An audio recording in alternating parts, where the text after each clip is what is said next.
You have a warm-up on the board. Your warm-up says, if a war could be ended instantly with a powerful weapon, but it would kill thousands of civilians, should it be used?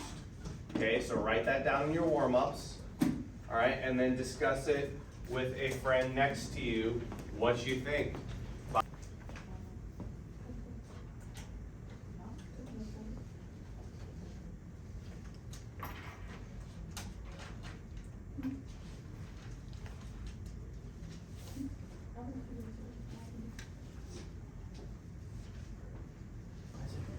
Daniel, what did you say?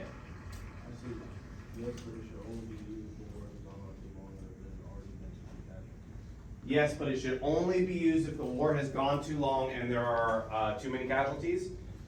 I think that's a pretty good answer. I like that answer, right?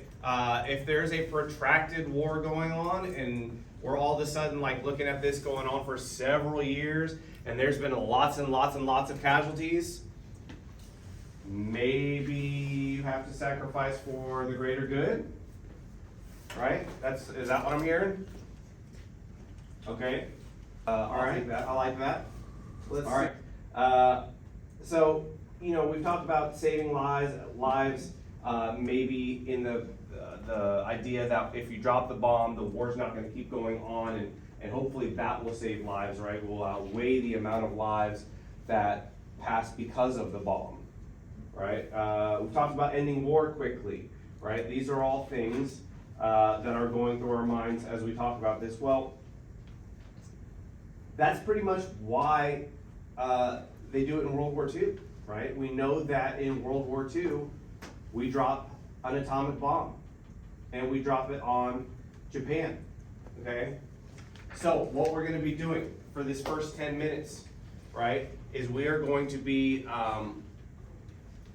filling out this Freyer model template here, all right? And you should have grabbed a Freyer model from up here on this, on the podium. In the middle, you should write atomic bomb. And then questions that you have up here, possible factors, so possible reasons why they dropped the atomic bomb as you're listening to the presentation, events leading up to the bombing, and definite factors. As you're listening to the presentation, you're writing down, oh, that for sure is a reason that they dropped the atomic bomb, okay? So today, what we are learning is the factors that influence the United States' decision to use the atomic weapons against Japan, okay? I'm hoping that by the end of this lesson, you will be able to tell me the factors of why the United States decided we need to drop this atomic bomb, okay? What are we learning today?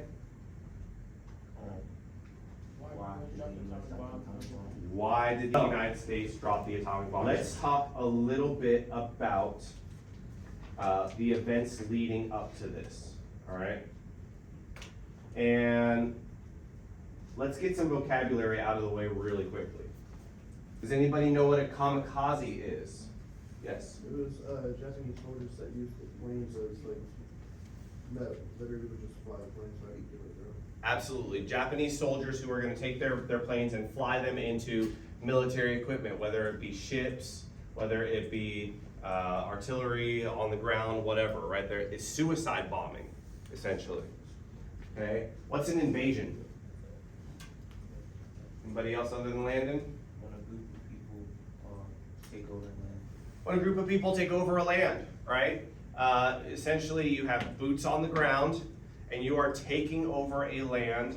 You're taking over their geography, you're taking over their political power, you're taking over their military power, okay? That's invading. By 1945, in May, the World War II in Europe is ending, all right? Germany surrenders in May, okay?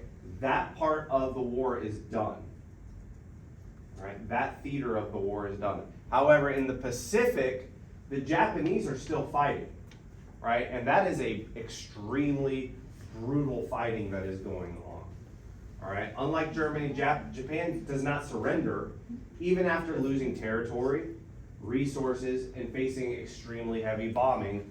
They're still wanting to keep this going on, okay? And this creates a major problem for United States leaders. Like, how do you end a war against an enemy that refuses to give up? Okay, so talk amongst yourselves for just a moment here. Why do you think Japan refusing to surrender might be significant for the United States decision making? Why do you think that might be significant? All right, talk amongst yourselves real quick.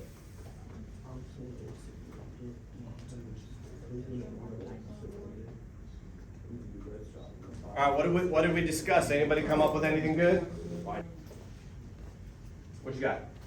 I'm saying that Germany not surrendering, or Japan not surrendering, led the US to dropping the atomic bomb to make them surrender because they lose more land and more people. Okay, so it might factor in because if they drop the bomb, it might make Japan surrender, right? It might make Japan surrender. And we talked about earlier in our warm-up, we talked about, hey, we might drop a bomb just to like shorten a war, right? Let's talk about Japan's situation here, all right? Japan's navy is destroyed, their cities have been bombed, their economy is collapsing, and they are still refusing to surrender, all right? You gotta understand Japanese culture at this time. Many Japanese soldiers are following a code influenced by Bushido, which emphasizes honor, loyalty, and never surrendering. Surrender was often seen as shameful. They saw it as worse than death, right? And this kind of helps explain why Japanese forces are fighting till the very end, all right? It also explains things like kamikaze pilots, right? Or soldiers who deliberately crash their planes into enemy ships. Bushido would definitely explain why these guys are never going to surrender. All right, so already U.S. leaders are seeing this is not an enemy that's going to surrender. We've got a little context here, right? The decision is to, we can either invade, we can blockade, we can drop a bomb. All right, now, this is what we are going to be doing next, okay? We're going to stop here with our note taking, and we are going to break up into collaborative groups, okay? So, I have groups over here, this first group over here. So, is going to be, I'm handing out these excerpts in these little packets, okay? What I want you to do is I want you to go through these excerpts, and as a group, I want you to decide which excerpt you think is the most important factor in why the United States dropped the atomic bomb. Okay, that's the first thing you're gonna do. All right, pick out which is the most important factor. All right, the second thing you're gonna do is you're gonna write answers to the guiding questions on each document. Okay, so go through and write answers to the, well, first choose which one is most important.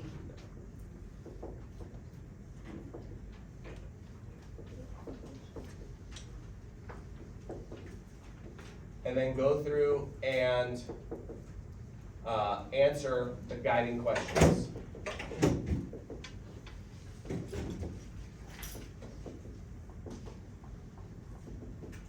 You have about 10 minutes to do this. I'm going to put a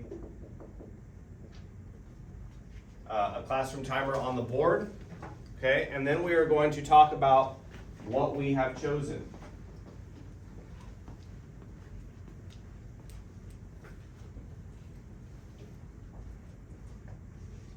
All right, go ahead and start going through the documents with your group. Try to figure out which one you think is the most important reason and answer the guided questions. I've provided you a blank sheet of paper to work with as well. This one don't seem like it's important. Okay, so it says the United States should not be the first to use atomic weapons against another nation. If we can use this new weapon without warning, it could be a dangerous nuclear arms race. So I put that one in there specifically to add a counterclaim. So you're right. It's not a very important factor as to why the United States decides to drop the bomb. So that would be our least important, right? So now we're just looking at document A, B, and D. All right. Which ones out of these do we think might be the most important? What are we doing over here? Okay. So do we write the guided questions down for like everyone? Yeah. You don't have to write the actual question down, just write the answer. Which document did you say was the most important? Demonstrating power. Okay, yeah. There's a good argument to be made for that. Sure. Absolutely.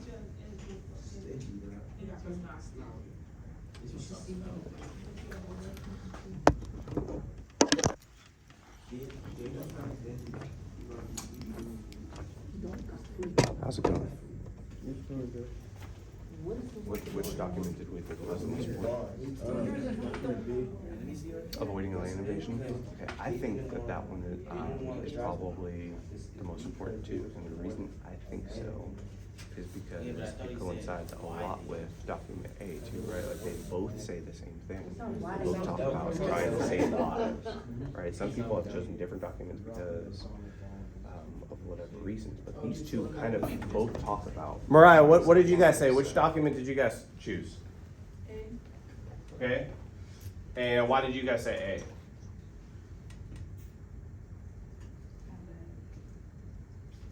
Why did you guys say A? What did Daniel do? You? We said document A because it was, they said drop the bomb to shorten war and to save lives of young Americans. Okay. All right. Shorten the war, save lives of young Americans. All right. And Haja, what did y'all's group say? What did you decide on? Okay, document B.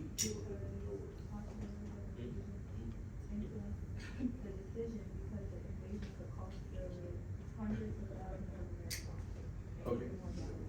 Okay. All right. The invasion could cost hundreds of thousands of American lives and even more Japanese. I didn't hear anybody say document C. Why?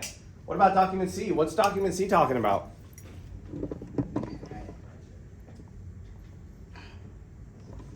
What's document C's point though? The United States should not be the first to use atomic weapons.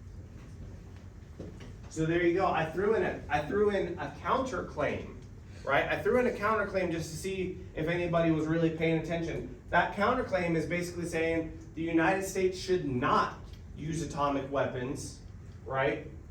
Because it could engage us into an arms race, right? So that is a counterclaim as to factors that are important as to why the United States drops the bomb. There were some people out there who thought this isn't a good idea at all, right? We just shouldn't be dropping the bomb whatsoever. Okay, for the last 10 minutes of class here, what I want you to do is I want you to write your own personal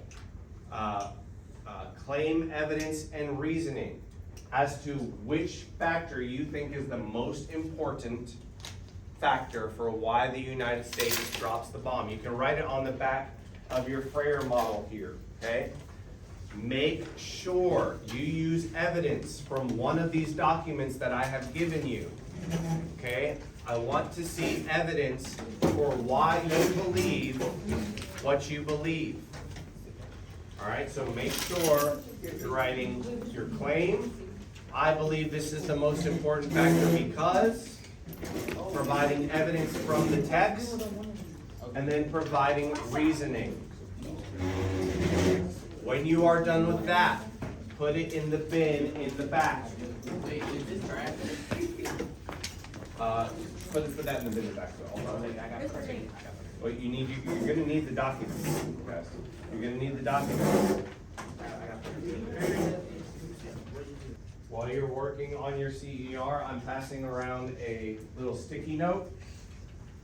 And once you're done with your CER, I just want you to write one thing that you learned today, and then I want you to put it up on the board as you walk out of the classroom.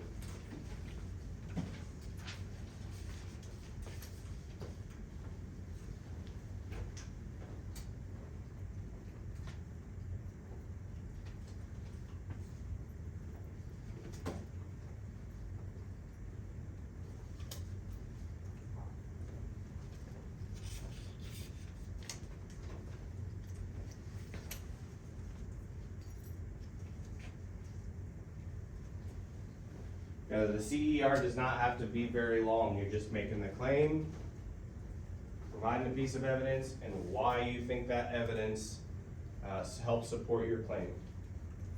So that is about a paragraph.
Turn that into the bin and then write on your sticky note one thing that you learned today.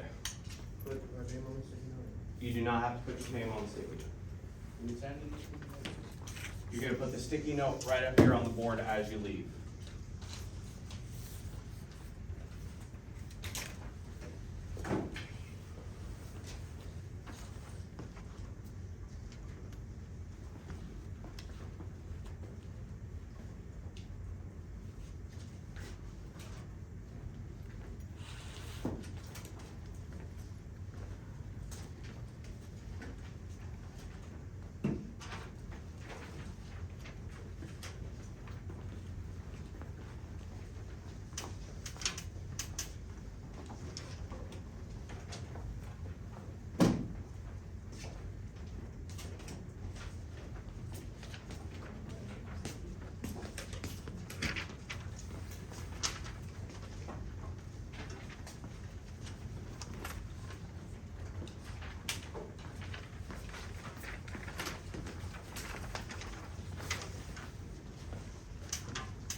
Just put them on the back a little bit more.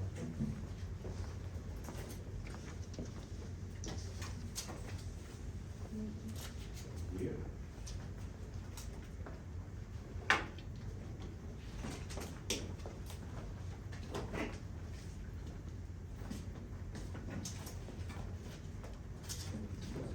It looks like a couple people are done already, and we have a couple moments here.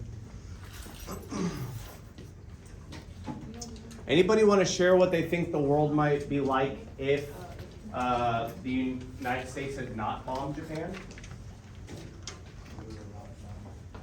For all we know, it could still. What's that? I said, for all we know, it could still be going on with like more advanced technology. Okay, so it's possible that the war could have gone on and we could still be fighting, right? That is definitely possible too. Yeah, for sure. What else? Who's got an opinion? Jaden, what do you think the world would be like had the United States not dropped the atomic bomb on Japan? Maybe not as many people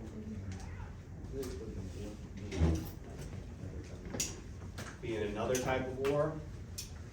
Okay, there might be less people because why? Because that still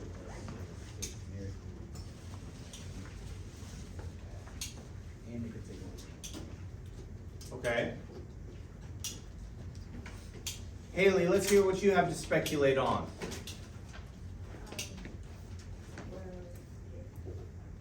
Didn't drop the bomb.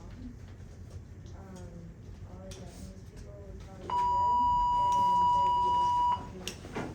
Okay, fair enough. All right. Guys, thank you so much. Have a great day. Please make sure that you put your CERs in the bin. Make sure you put your sticky note up on the parking lot there. What's that?